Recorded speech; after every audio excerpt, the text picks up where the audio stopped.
Hi everyone and welcome to this episode of Keipert Labs. In today's video we're going to be introducing dipole-dipole forces, a type of intermolecular attraction that exists between certain categories of molecules. So we've introduced the idea of dispersion forces as a force of attraction that exists between all molecules, and also known as van der Waals forces. That they exist because of the formation of temporary dipoles. So where a molecule, because of its combined electron cloud, that sometimes those electrons can be shifted more down towards one end than the other, and that forming a slight positive end and a slight negative end, that then the attraction of those electrons of one atom to the nucleus of an atom in another molecule, pulling together that force of attraction. And that those forces of attraction are proportional to both molecular weight and molecular size, so that the bigger the molecule is and the more places that those molecules have to interact with each other, the stronger the forces are, and then that also leads to an increase in melting point and boiling point, so that as the molecules get bigger, that their melting and boiling points will increase as well.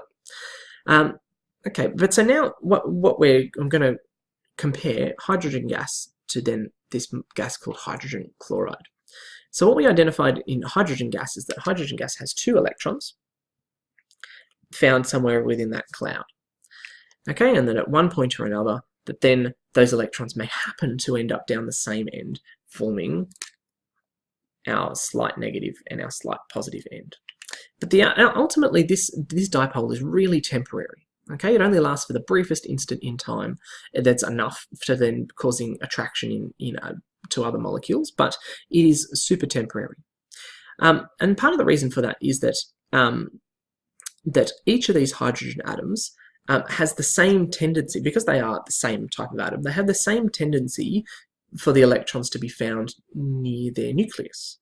Okay, so that because this is symmetrical and that, it's the same type of atom, that those electrons are equally likely to be found down one end or the other, or, at opposite ends, or all in the middle, or whatever, because of that symmetry. But now we want to have a look at this molecule called hydrogen chloride. Okay, so once we dissolve this in water, it becomes what we call hydrochloric acid, but it exists as a gas in its kind of molecular state. Now, the hydrogen and chlorine atoms in this molecule, in hydrogen chloride, don't have the same tendency to hang on to electrons. What we see is that there is a certain unevenness that exists in the cloud of this molecule. So whereas this was fairly symmetrical, or at least as much as my average drawing skills would allow, what we see is this kind of a pattern in hydrogen chloride.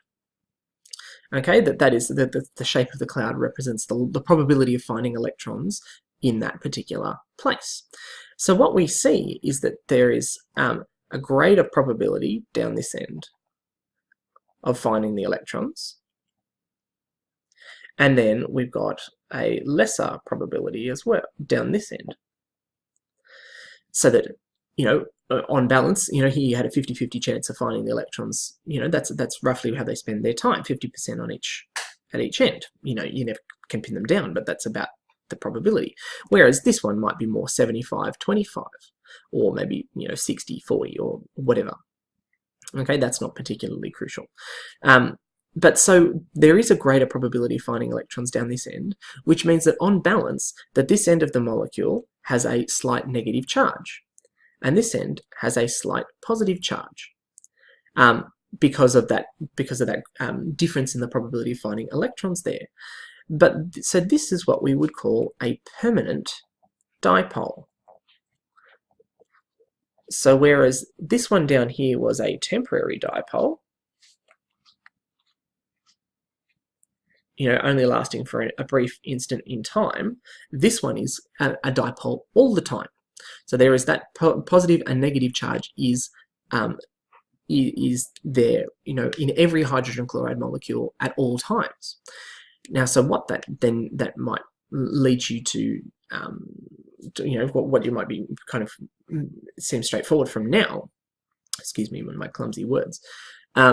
Is that now then when these molecules are interacting with each other, there is a much stronger force of attraction that can exist between them. All right, so let me clear off some of clear off some of this around here.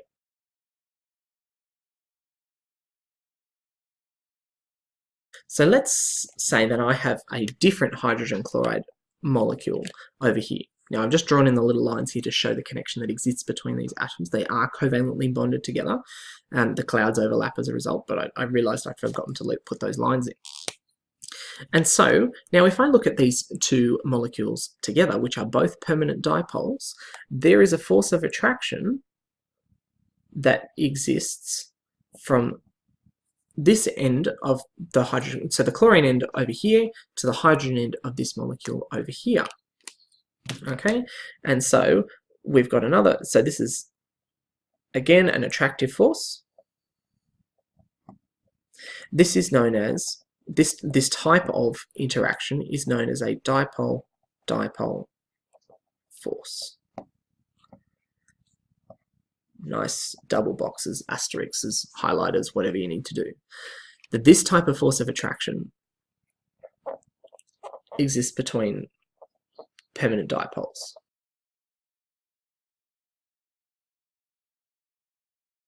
So dipole-dipole forces are an intermolecular attraction that occurs between permanent dipoles. Okay, so whereas dispersion forces were between temporary dipoles, the dipole-dipole forces are the permanent ones. And so that means that therefore they are, on a case-by-case basis, they are stronger.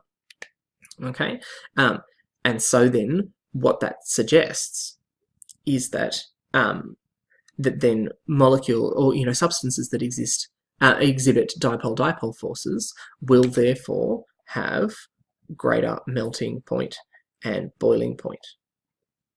Okay, because they have a permanent dipole, because they've got a stronger force of attraction between them, meaning more energy is needed to overcome it, therefore a higher temperature to melt and then boil, depending on which state that we are looking at.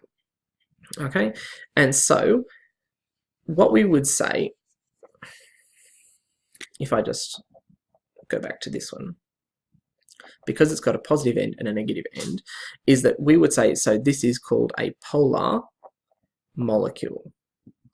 Okay, so yes, it's a permanent dipole, but because we're specifically thinking about molecules, that we describe it as a polar molecule, so that it has a positive and a negative end permanently. Okay, and that therefore specifically we would refer to this connection between the hydrogen and the chlorine as a polar bond. Now, the reason that I kind of make the distinction there is that we have in this kind of molecule, it's not that important because they are one and the same. It is a polar molecule with two atoms with one polar bond between them. But you'll see that there are other molecules that are more complicated, where we've got more bonds going on, that then we want to identify that this particular arrangement involves a positive and a negative end, even though there are maybe other bonds in that molecule that aren't. Okay, and so then we can try to draw the distinction between whether a bond is polar and whether the molecule is polar, because we can see it starts to get a bit complicated. Okay, so we've seen that whereas dispersion forces are an attractive force that exists between temporary dipoles, that dipole-dipole forces exist between permanent dipoles. That because of that they are stronger, which then leads to an increase in melting and boiling point. And when we're thinking specifically of this occurring between polar molecules, because of what we get polar covalent bonds that exist, which is a bond that has the positive and negative end to it. Okay, thanks very much for watching. Bye for now.